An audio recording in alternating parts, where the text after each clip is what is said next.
a few weeks ago, our Sabbath school lesson was on the book of Judges, where there were cycles of apostasy, which led to plea for God to help, and then God sent a judge.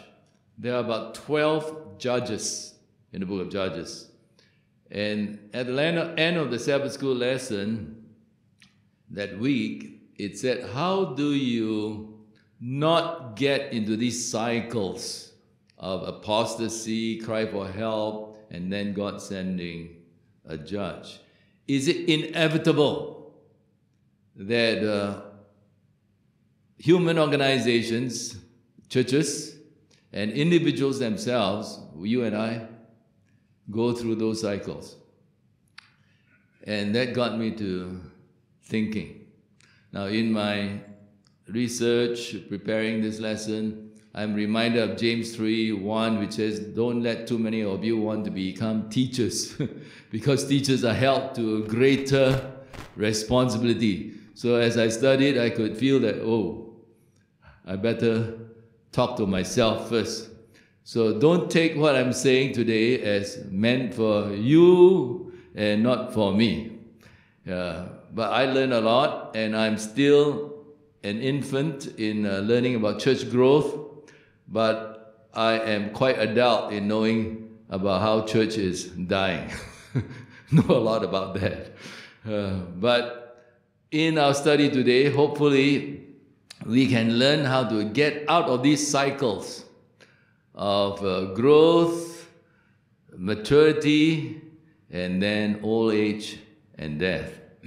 Because if we don't learn how our church going through a cycle can arrest the cycle of getting old and dying, we surely will get old and die. Everything has a natural life cycle. Every living thing has a natural life cycle with predictable stages along the way. Just like your child grows up, it's predictable what he will do at a certain age. The life cycle of a chicken is pretty simple. Eats, lays eggs, and then input, output, kaput. If you don't know, kaput is a German word for die. Yeah, you're playing on words, just like Chinese like to play on words. So the church has a life cycle beginning from birth and then ending at death. And there's a gentleman who has studied seriously the stages in a life cycle of a church. And in fact, it can be also extrapolated to life cycle of companies. Secular companies, how they grow, they mature, and then they die. It's true of all human organization. But today we're going to concentrate on the church. So if you look at the church, it starts with birth. A new church gets started, and then it becomes an infant church, childhood church, adolescence, adulthood. And the adulthood and maturity is when the church is still pretty strong. So this first 5 things here is going on the upside of the growth of the church. Maturity is still good, but it's on the downward side of the life cycle of the church. Most congregations do not fit exactly the life cycle I've just shown you. But if you look at the church, there's one category that they are strong in, and that would be the current status, the current stage in the life cycle of the church. Afterwards, I will let you help me diagnose which stage our church is in its life cycle. Congregations on the upward side of their life cycle can reach their peak and start down in 7 years or less. That's scary. Because in the study of churches, generally it is thought that a church has a life cycle of 75 years. But with the internet and the quick information that people get and desire for instant gratification, a church life cycle can be 7 years or less. There are highly dysfunctional congregations, those that have been on the downward side of their life cycle, which need time to get out of that stage of deterioration. But it takes from 1 to 5 years after the realization and the desire to change. However, it can change. And just like you saw in the reading of the Bible that Albin gave to us on the Church of Sardis, they were a dysfunctional church. They had problems, but there's a promise to that church. If they repent, God will help them. So it's not inevitable that we go to the stage of death in the church life cycle. Now, I want the deacons to hand out an evaluation sheet. And if you don't have a pencil, please ask for one or pen. And this exercise is good for visitors to do. You may not be an Adventist, you may not be a member of this church, but you are very valuable in this exercise of evaluation of where in the life cycle of a church the Penang Seventh-day Adventist Church is in. In fact, it is stated that if you are a visitor, you can see better where the church is in its life cycle. Those of us who have been in this church a long time are very comfortable, and we may not see as well where our church is in its life cycle. So I want to make sure that each one has this paper in their hands.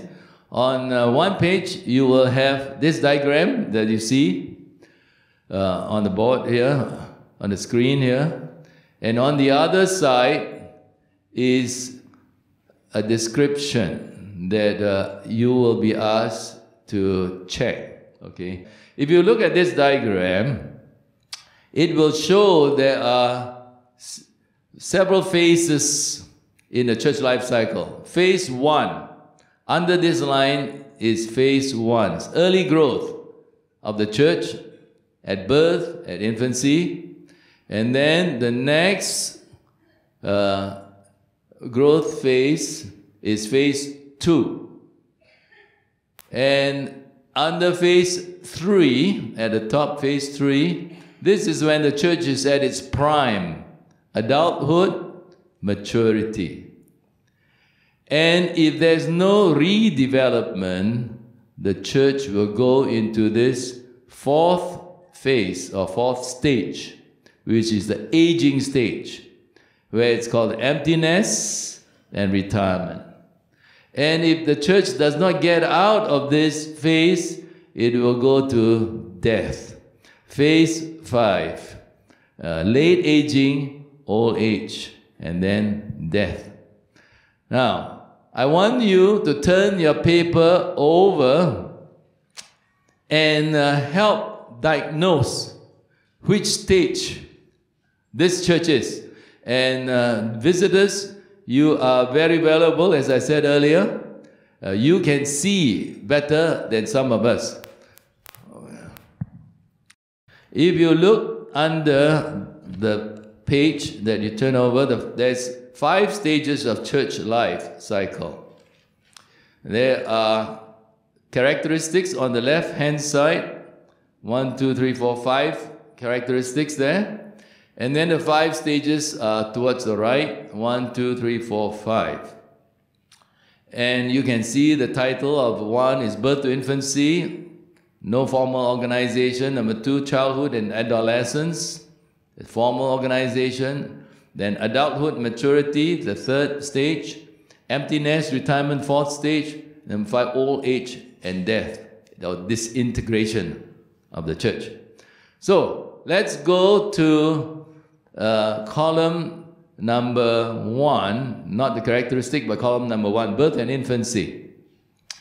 Do you see that this church, now you as a visitor, you can take part, has a positive, supportive attitude in its commitment and mission and vision? Are they uncertain of the future? Is there a high vision of where they want to go to? If you think these characteristics are true of this church, put a check mark there. Just put a check mark. Okay? Again, under commitment to mission and vision, go to column number 2, childhood, adolescence. Is there a strong sense of mission in this church? Strong sense of vision? Do the church members here feel like they own the church? If you think it's true, put a check mark there.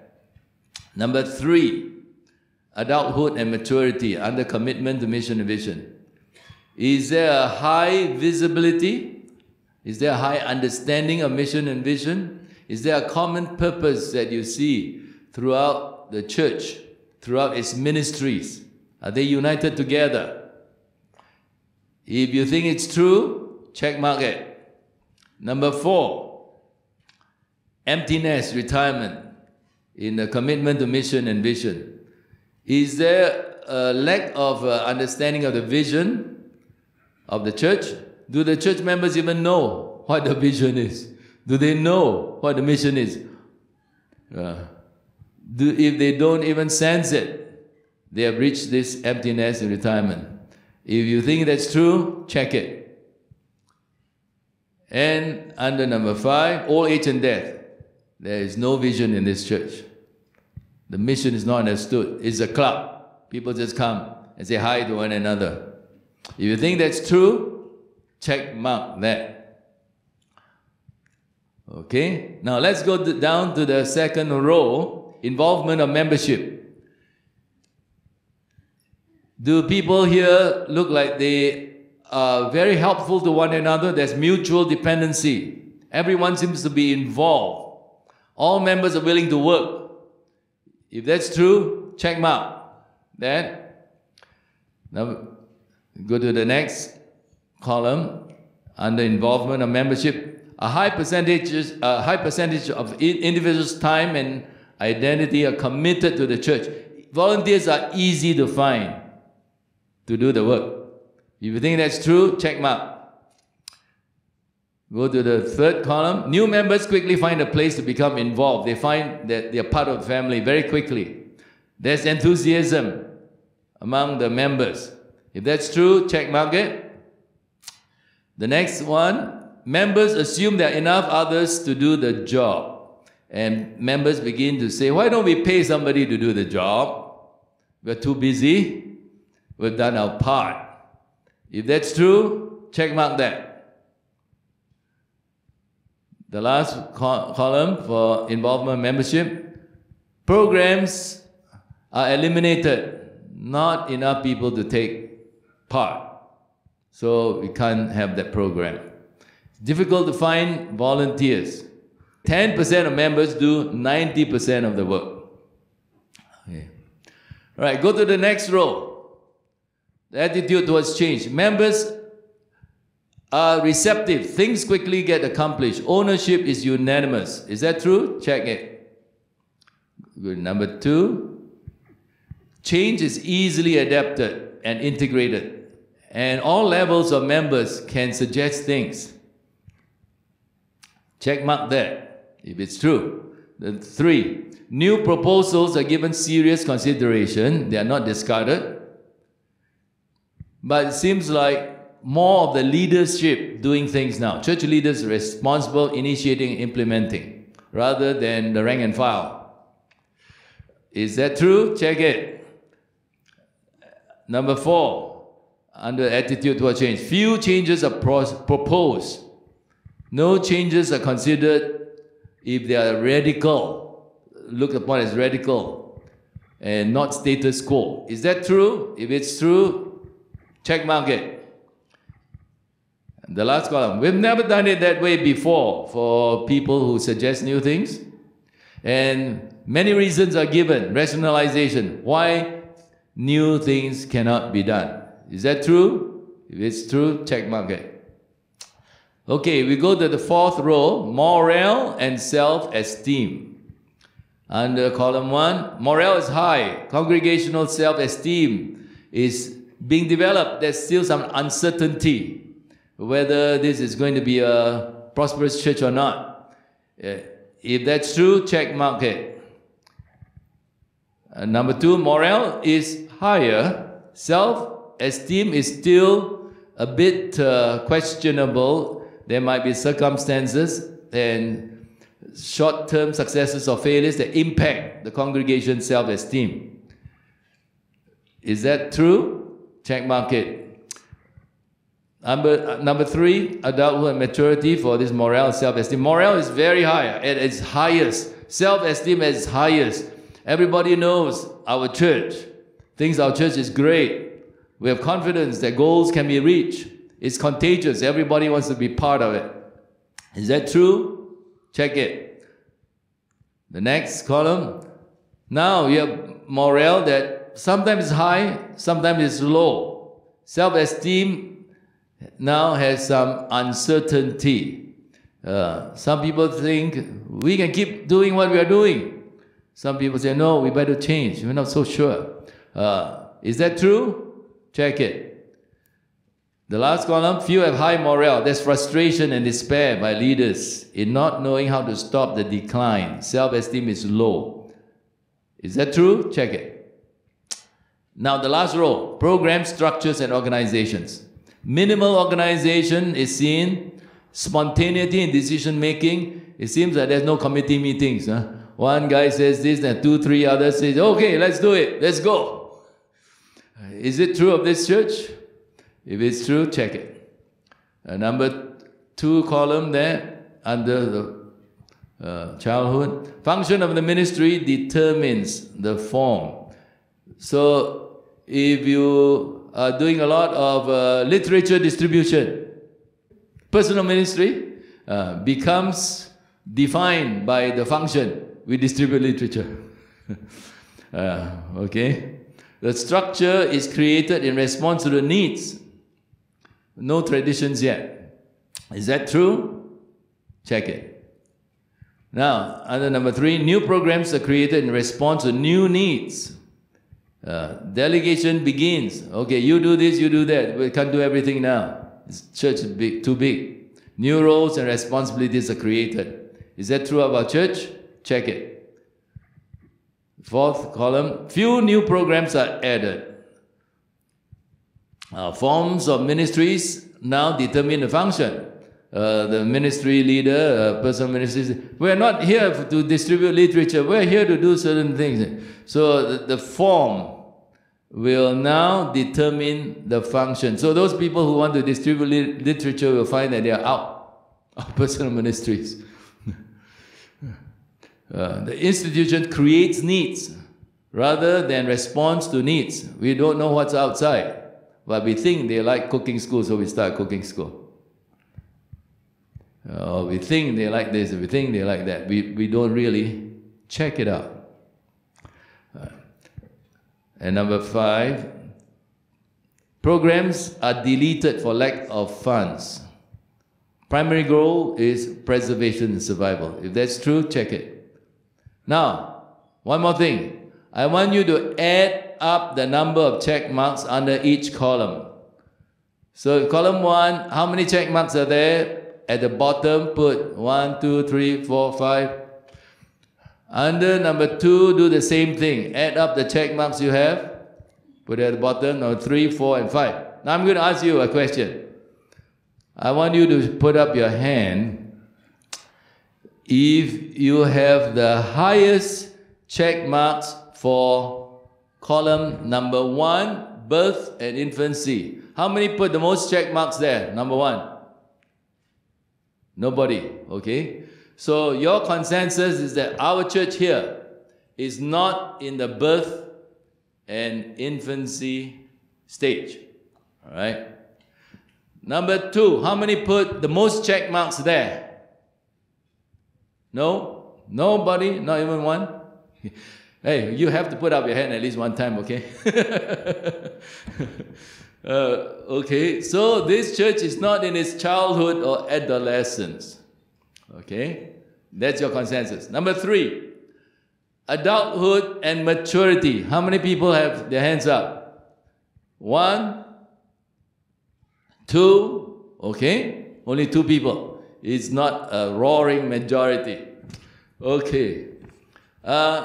Number 4, empty nest, retirement. How many people have the most check marks there? Oh, let me count. 1, 2, 3, 4, 5, 6, 7, 8, 9, 10, 11, 12, 13, 14, 15, 16, 17, 18, 19, 20, 21. Wow. Okay. Final one. Hold your breath. How many people have the most check marks under number 5, old age and death? 1 only. Okay. At least not 30. I guess if you were in the old age and death, you wouldn't be putting up your hands. Your hand will be limp because you're dead. So the consensus is that we have in this church a consensus that we are at the emptiness and retirement stage. Now that is the downward stage of this church. If we don't do something about it, we are going to die. It's not far from stage 5, late aging and death. Now, for you who see this VRPM, it's the description of V is vision, R is relationship, P is program, M is management.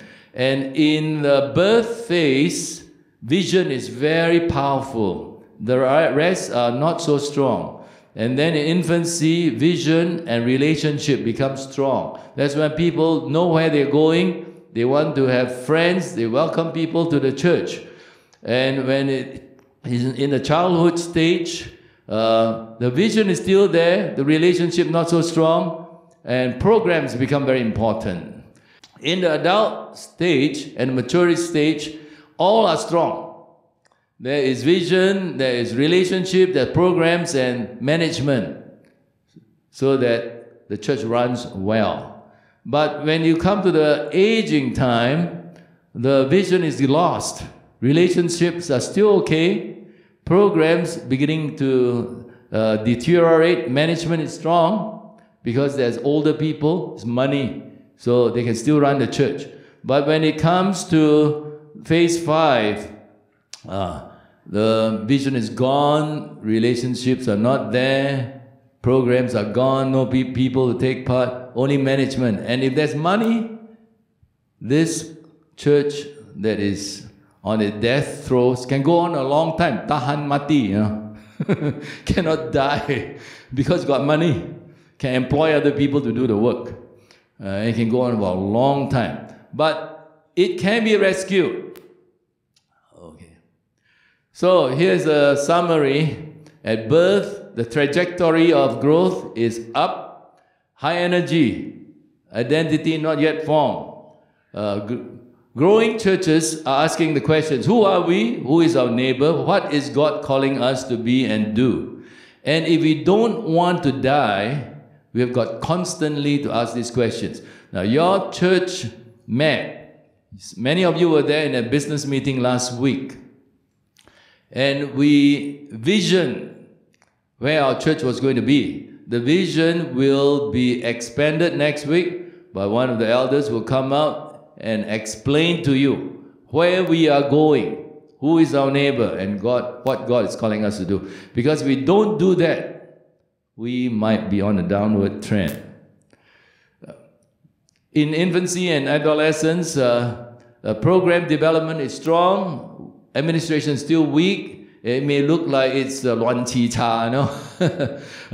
Not much organization. People seem to be confused, but they're all doing things. And finally, we reach adulthood. All factors are strong. Church has arrived. But that's where the danger is. It will not go on forever if we don't do something. What's that something?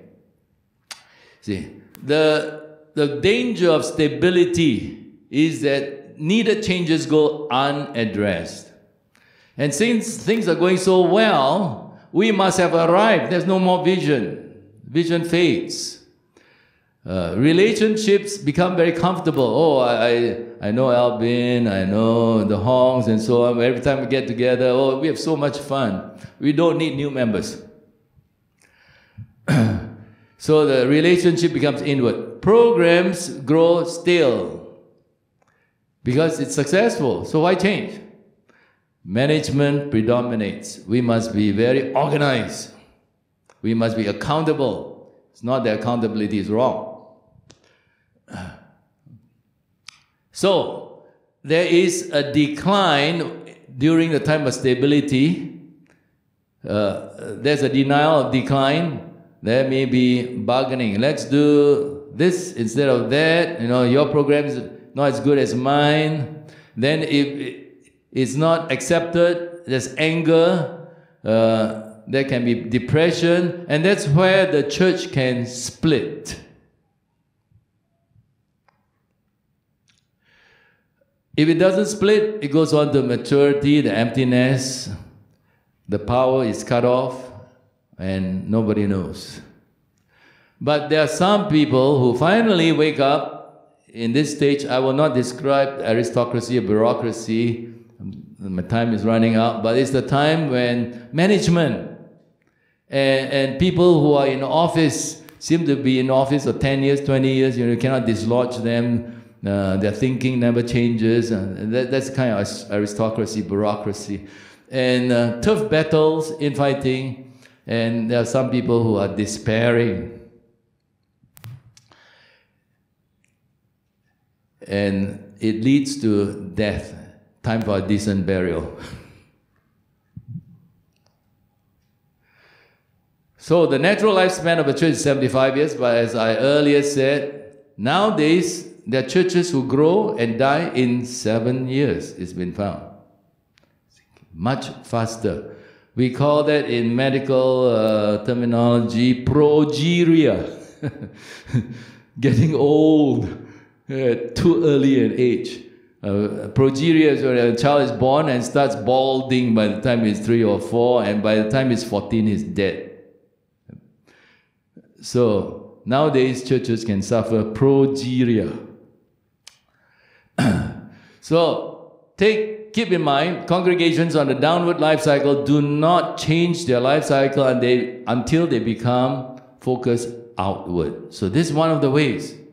For our church in its the stage that you have come to a conclusion is emptiness, retirement. We must look outward. And your church board and the church business meeting last week is looking to go outward. You have to understand what vision is. Vision describes the results, not the mission. It describes the results of the mission. The vision must always be bigger than the congregation, describing how the congregation will change the community in which it exists. Vision produces passion for ministry. And next week, you will learn of our new vision. And there will be changes. If you don't change, the next stage our church will get into is death. Old age and death. So a new growth cycle can begin any time. The best time is when we are at the peak. Right now we are not at our peak. We are on the downward cycle. But it can be changed because growth cycles can begin at any time and they are repeatable. They must be repeated. Otherwise we go downward. So it's called revisioning. Your vision brought you up to success, maturity. Now, what's a new vision? or modification of your vision. Constantly evaluate programs, re-examine your assumptions. Don't use programs that don't work anymore. The questions that you asked at the beginning in the establishment of the church should be asked again. Who are we now? Who is our neighbor now? But it's the now. What is God calling us to be and do now? Not 40 years ago, 10 years ago, but now. If the ministry is not revision, decline will come. And it gets more costly. Takes a longer time to recover the further down the decline we are. So the church mission, vision may need to be changed. Some sacred cows may need to be slaughtered. Don't panic, but be determined. Don't deny that we are on a downward spiral. Leaders must make way for new leaders. New programs must be established. A different form of worship is being proposed for this church. When you come to Sabbath school, it's going to be different. Is that something impossible? How successful is the Sabbath school nowadays when you come? Do you get anything out of Sabbath school classes? If not, why don't you change? Why don't we change? That's the proposal of the church board, and that's the proposal put forth to the church business meeting last week, and it was voted. So let's make a change. Instead of going down to death. That's spiritual capital, financial capital, political capital. Now, these were done in the Chinese church. Our congregation that comes after us used to be, I would say, almost dead. For generations, for decades, I didn't see the Chinese church grow. They are fewer than us. And the English church always seems to think that, oh, we're doing better, we have money, and we have new people come. But you look at the Chinese church, you stay back. They have gone on a new revival cycle. Why? They have a new pastor and a wife that works together and given a new vision. They have put capital into their work. They bought or they donated evangelism center in Green Lane. And they had new programs, leadership, which is new pastor, political capital, which was able to generate a spiritual capital, telling the members they need to change. And as a result, after the Pastor Cheng has been here for what, 2 years, 3 years? The Chinese church is really growing. What about us? What do we do? There has to be a rebirth. Sometimes it takes going to a different place. Sometimes it takes closing down the church and reopening it. But I think one of the things that's not in this slide is to do a personal inventory of my life, your life. Where do I stand with God? Do I spend more time playing games than on my knees? Which I do. So, what spiritual capital am I building in my life so that God can use to translate into a new cycle for this church? Do I get a vision of what needs to be done? Am I willing to not just talk, but put the time in and the effort? So life cycle learning says that it's the nature of congregational decline to deny the decline as long as possible, underestimate the decline, under-respond to the decline. There's no gain for underestimating this decline. If it's more than you thought, it's okay. If you're more than what it is, you don't lose. There's no penalty for overestimating decline. So when we are growing, encourage the growth, maximize the growth, resource the growth. When we are stable, periodically revision the ministry, repeatedly ask the formation questions. Who are we serving? Where are we? What do we do now? Continually monitor the health of the congregation. Do they have a vision? How's their relationships? How their programs? How's the management? And when declining, intervene, redefine, redevelop, rebirth. And when we do that, we can recycle ourselves. Old people become new. We are always looking for the elixir of youth. But I cannot do that to myself physically, but the church can have the elixir of youth, because the elixir is in you and I. So let's rise to the challenge. And thank you, the visitors who took part in our evaluation. If you can help us realize where we are and help us, we welcome you. We want to be an open church. The relationship should be welcoming, and we hope we will do that continually. Thank you for your attention.